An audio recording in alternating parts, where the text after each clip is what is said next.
Hello, magandang buhay. So, sa araw na ito ay napakaganda nga ng panahon. And nag-chat nga yung anak niya na kami ay magkita dito sa SM Marikina. Kasi nga kami ay ibibili niya ng TV. Kasi dapat yung ibibili niya sa amin ay automatic na washing machine. Kasi naawa siya sa washing machine namin na sira-sira na. Pero ang sabi ng asawa ko, wag na daw yung washing machine kasi uuwi nga kaming probinsya. So, mahirap yun bitbitin. Kaya TV na lang. And pagdating nga namin dito sa SM, wala pa yung sila Ate Shia, wala pa yung anak ng asawa ko. Kaya, ah, nag-ikot na muna kami at nag-picture-picture and kumain na rin pala kami nang sa gano'n ay hindi kami magutom. And sabi nga ng mga bata, maglaro na daw muna sila habang inaantay yung ate nila. Kaya pinagbigyan namin ni Papa. So naglaro na muna sila. And sabi ko nga kay Rong, huwag siya sa claw machine kasi hindi nga siya marunong. And then maya-maya nga ay pinalitan na nila yung ticket na nakuha at nag-aagawan pa nga sila sa pag-insert ng ticket. 'Di ba tuwang-tuwa sila? Ayan nga lang yung nakuha nila pero at least, 'di ba meron? And siyempre tuwang-tuwa yung mga bata at nag-aagawan pa nga silang mag-insert diyan sa machine. And maya-maya nga ay inantay na nila yung kanilang resibo nang sa gano'n ay mapapalitan nila ng candy. O, 'di ba? So, okay na 'yun, at least may candy pampalubag loob ng mga bata. And maya-maya nga ay lumabas na kami kasi parating na si ate nila.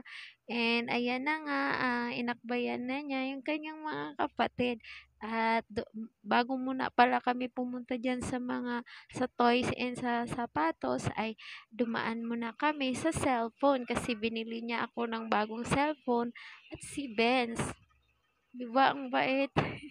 And maya-maya nga ay umakyat na kami and binili niya naman ng toys yung mga bata. Ayan, and pagkatapos nga sa toys ay binili niya naman ng sapatos, 'no? Yung dalawa niyang kapatid. Ayan, kasi nga tinatanong niya kung anong gustong sapatos. And sabi naman ng kapatid niya yung pang-basketball. Kaya ayan, sila pinapili. Sabi nga ni ate, sige, piliin niyo yung gusto niyong sapatos. And si Romrom naman ang binilhan ng sapatos at pinapili din siya. Kaya hinanap ko kung nasaan sila. Yun pala, andun sila sa dulo. Naghanap sila ng sapatos. And nakita niyo po yung laruan ni Romrom. Ang mahal-mahal po ng kanyang pinili. Yan po ay 3,999. So, grabe, napakamahal. Sabi ko nga, Rom, baka pwede mo palitan niya kasi nahiya nga ako sa ate nila kasi ang mahal ng pinili niya. Pero sabi nga ng ate niya, wag daw tingnan yung presyo. Kung ano daw yung gusto ng kapatid niya, yun na yun. Di bang bait, Diyos ko, ako nasasayangan sa pera. Pero syempre, para naman din sa mga anak ko at sabi naman ng ate nila, 'di ba nakakahiya. And then maya-maya nga ay bumaba na kami dun sa TV. And tinuro pa nga niya yung malaking TV. Sabi naman ng asawa ko, wag daw yung malaki kasi maliit lang naman yung bahay na tinitirhan namin. Kaya yung maliit lang ang tinuro ng asawa ko, wag na yung malaki, ang mahalaga may TV para may mapanuuran yung mga bata. Kasi kami talaga mag-asawa hindi kami bumibili ng mga gamit kasi hindi naman namin 'to bahay, nangungupahan lang naman kami. And siyempre bigyan tayo ng regalo, eh, di tanggapin na rin natin, 'di ba? So ayan na nga, tinesting na nga yung TV and gumana naman, maayos na, setup na lahat.